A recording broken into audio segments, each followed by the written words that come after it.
I'm holding the American dream in my hand, money. And in this hand, a quick way to get it, a lottery ticket. Now both are mere pieces of paper, and yet this paper dominates our lives. And this paper gives those of us who don't have enough of this some hope. Mr. Toastmaster, dignitaries, fellow Toastmasters, and our most welcome guests. Which is more valuable, I ask you? Money, for which sacrifice is always given? Or a lottery ticket, which is a dream, yet a dream we know is almost an impossibility? Perhaps, on second glance, neither are what's valuable. It's the people behind the paper that matter most. And yet, all too often, people put and place others second to money and the dream for more. Speaking of the lottery, 1 out of 3 Americans believe the only way they will ever achieve financial security is by a winning lottery ticket. For a society so obsessed with wealth, that's a good portion of us that are total pessimists when it comes to our ability to actually realize it. We think it's out of my hands and dejectedly accept that while winning the lottery is an unlikely way to wealth, it's the only chance we have. We do so many things we dislike, all in the name of money. Why do we work so hard and often so miserably for something we don't even think we have a shot at getting? Now, we all know it's pretty unlikely to get hit by lightning, right? The actual odds of that are 1 in 750,000. And yet the odds of winning the lottery are much worse. 1 in 18 million for a state game. 1 in 60 million for a multi-state game. And yet it's these terrible odds that 1/3 of us are basing our financial futures upon. Now whether you're part of that 1/3 or you're more optimistic, it's worth it to really take a step back and examine your relationship to and your beliefs around money.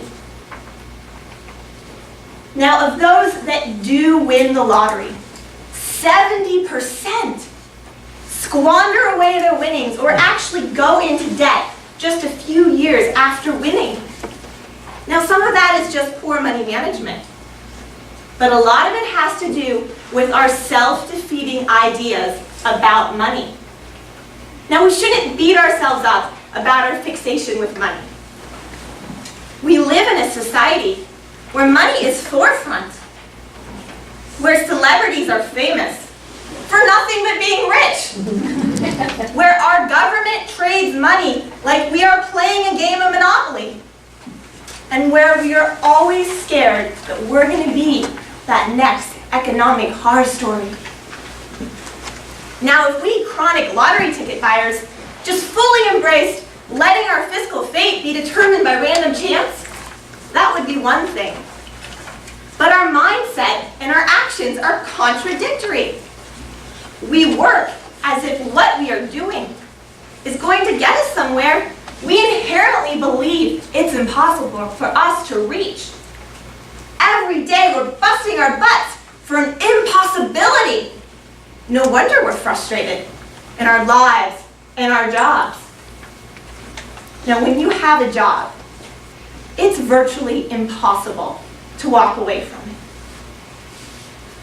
But at times like these, when so many of us have lost our jobs, we have, in what seems like a negative crisis, a once-in-a-lifetime opportunity. The opportunity of freedom. The freedom to explore what we would be doing if it weren't for money. The freedom to start valuing ourselves something we have control over, instead of money, something we feel helpless about. Ironically, I am at my poorest I have ever been, and yet I've done more than when I was financially well off. Last year, my income level was below poverty level, and yet I traveled to Australia for 4 months, and I started doing stand-up comedy.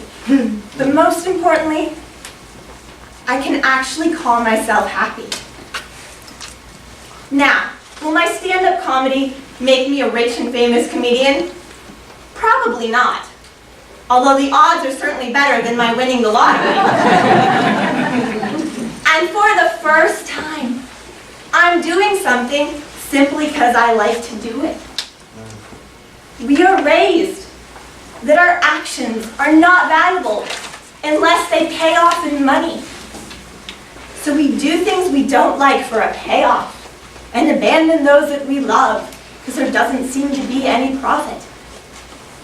Ask yourself tonight, what have you given up on that you loved because there didn't seem to be any evident money? Use tonight to see that this is just paper. Paper. Let's start placing a little less value on paper and more value on our hearts and our souls.